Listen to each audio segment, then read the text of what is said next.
Alors, cette semaine, donc il y a 2 jours, la NASA a partagé avec nous des nouvelles informations en ce qui concerne le projet Artemis et aussi Orion, qui est la capsule de retour pour les astronautes. Et il y aura un délai de quelques mois de plus. Alors, voyons voir un peu les nouvelles de cette semaine sur cette mission. C'est toujours intéressant de voir ce qui se passe en exploration lunaire. Donc, voyons voir, je vais mettre ça un peu plus grand pour vous. Donc, ça, c'est l'information qui est sortie il y a 2 jours. Et ça nous dit qu'on fait des recherches sur la capsule de retour des astronautes. Donc, lorsqu'ils sont revenus, il n'y a pas eu de problème. Alors, excusez, lorsque la capsule est revenue, voilà, il n'y avait pas d'astronautes à l'intérieur. Par contre, on voulait s'assurer que les conditions à l'intérieur de l'habitacle étaient sécuritaires. Donc, l'intérieur semble sécuritaire, mais on a fait beaucoup de travail sur le survêtement extérieur pour le bouclier de chaleur ici pour le retour sur Terre. Alors, l'information qu'on a ici, c'est que en Artemis 2, on nous dit que ce sera pour le mois d'avril 2026. Donc, plus tôt cette année, on avait remis Artemis 2 pour le mois de septembre 2025. Donc, on retarde ici pour un autre 6 mois, même plus, un autre 8 mois, cela. Ça veut dire que Artemis 3, lorsqu'on aura des humains qui vont aller sur la Lune, ce sera pour 2027. J'ai essayé de trouver quelques informations et ce qui est intéressant, c'est qu'originellement, on voulait avoir des personnes sur la Lune, je pense, en 2025, si je me rappelle bien. Mais puisqu'on change toujours les dates à cause qu'il y a des nouvelles, j'ai de la difficulté de trouver les dates originales. Et c'est des choses qui arrivent. Donc, regardons un peu quelques nouvelles. Donc, lorsque la capsule Orion est revenue sur Terre en 2022, elle a ressemblé à ceci et on peut voir ici le bouclier de chaleur juste en dessous. Donc, lorsqu'on a regardé le dessous, on a eu quelque chose comme ceci. Donc, on peut voir comment est-ce que ici, ça devait être l'entrée. Alors, ici, c'était l'entrée sûrement avec, ici, on a le vent qui allait en sortant comme ceci. Et chose intéressante pour le bouclier, et je pense que j'avais une autre photo. Voyons voir si je peux la trouver, c'est celle-ci. Donc, voici le bouclier qui est en train de se faire. Ce qui est intéressant ici, c'est que c'est un bouclier qui est fait pour se désintégrer. Ça veut dire que le bouclier est en contact avec la capsule pour revenir sur Terre, les températures vont passer de à peu près à moins 250, 260 degrés dans l'espace et va se réchauffer jusqu'à peu près 2700 degrés Celsius. Ça veut dire que c'est très, très chaud. Et il faut protéger les astronautes dans la capsule.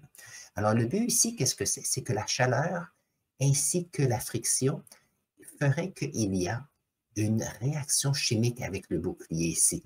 Et donc, qu'est-ce qui arrive? C'est que le frottement et cette augmentation de température, il y a une absorption de la température lorsqu'il y a ici le survêtement qui se désintègre, de façon à ce que l'intérieur ou l'autre côté de ce bouclier est sécuritaire. Donc, ça, c'est le but de ce que nous avons ici. Donc, lorsqu'il est revenu, c'est ce que nous avons eu. Et ce qu'ils ont remarqué dans leur étude, c'est que la dissipation de la chaleur ici sur le survêtement, et sur survêtement, on l'appelle AV coat. Alors, c'est un peu comme une époxy mélangée avec du carbone, mais je fais encore des recherches sur cela. Et l'idée ici, c'est que la dissipation de chaleur n'était pas uniforme. Ça veut dire que certains endroits étaient plus chauds que d'autres, et il y a des segments qui ont craqué. Et cela peut causer des difficultés en ce qui concerne l'intégrité.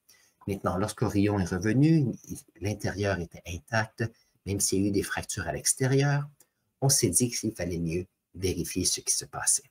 Maintenant, ce qui est intéressant avec qu'on repousse ce voyage d'Artemis 2 avec les astronautes dans l'espace, c'est qu'on a eu le projet de Starliner de Boeing. Et je me demande s'ils utilisaient la même technologie. Parce que je ne sais pas si vous vous rappelez, mais lorsqu'on a envoyé le Starliner à la station spatiale, on a eu des difficultés en ce qui concerne le fait qu'il y avait l'augmentation de chaleur possible interne à cause d'une fuite d'hélium. Mais je ne sais pas s'ils utilisaient la même technologie ici de bouclier.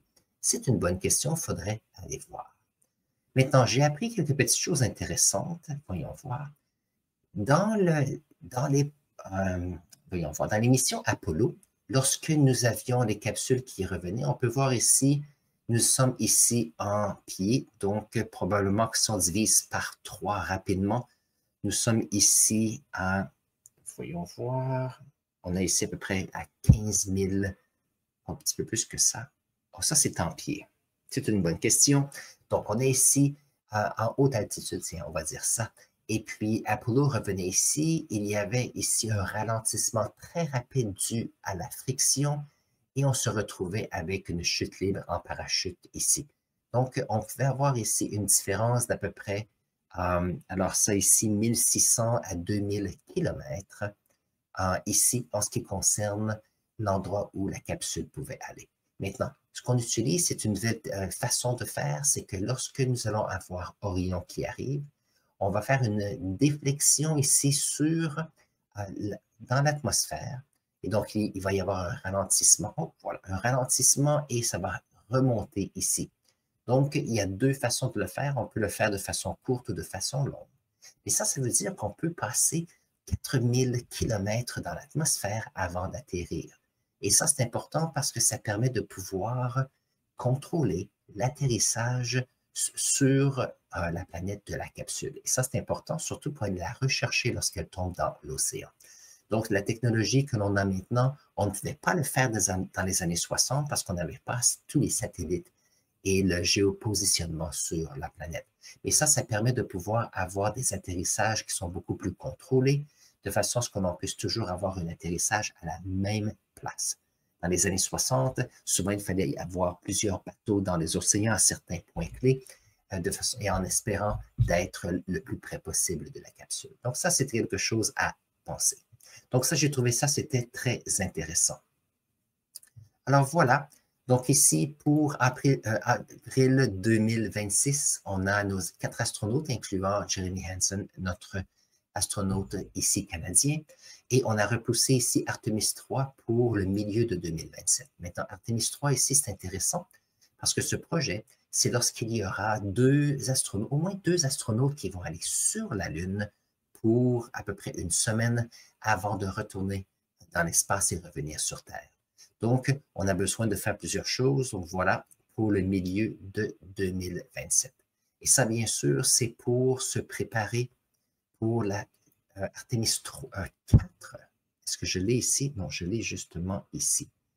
Artemis 4, je ne sais pas s'ils ont les dates encore.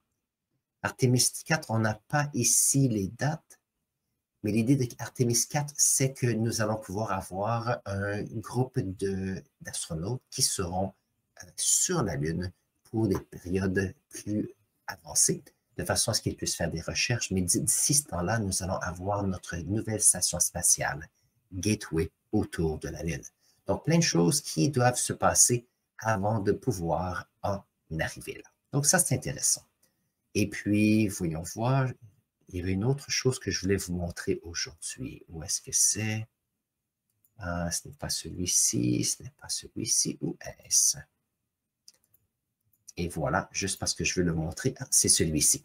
Donc, lorsque je montrais cette capsule, il y avait une des diapos qui était intéressante qui disait, lorsqu'on va faire un tour autour de la planète, ça prend quelques heures et on peut revenir sans problème.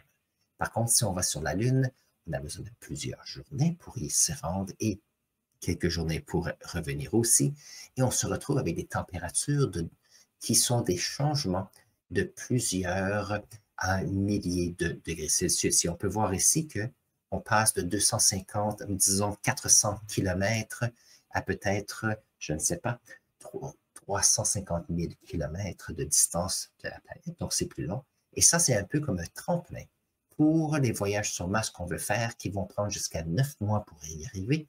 Et on a ici probablement 50 millions de kilomètres pour se rendre. Ça semble beaucoup. 50 millions, et à peu près 50 millions de kilomètres pour se rendre sur Mars. Donc, bien sûr, souvent on dit on veut se rendre sur Mars, mais il y a plusieurs étapes à faire avant d'y arriver. Et ça, c'est le sujet que je voulais mentionner aujourd'hui. C'est très, très court.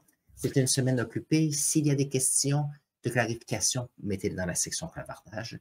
S'il y a des questions à caractère scientifique, des questions de revue pour vous, que ce soit pour les élèves, S'il y a des enseignants qui ont des questions à caractère pédagogique, on peut les mettre dans la section clavardage ici. Je suis ici pour aider, bien sûr, le monde scientifique. Sur ce, passez une excellente semaine et on se voit la semaine prochaine.